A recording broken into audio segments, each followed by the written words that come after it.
Hi everyone. Welcome to our channel. In today's video is about how to fix fail to load Steamui.dll fatal error in Windows 11 and Windows 10.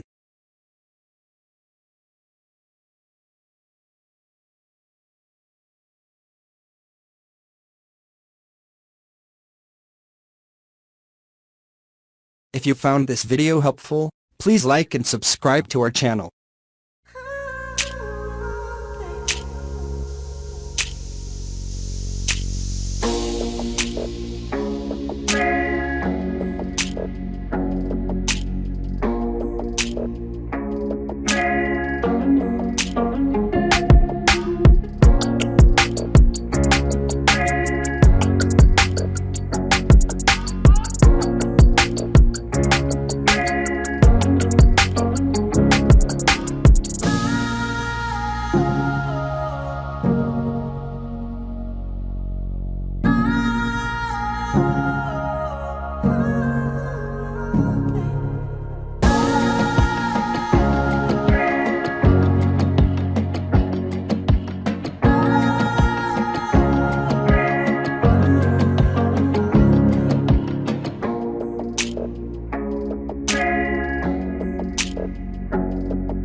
Leave comment and share it with others so they can benefit too.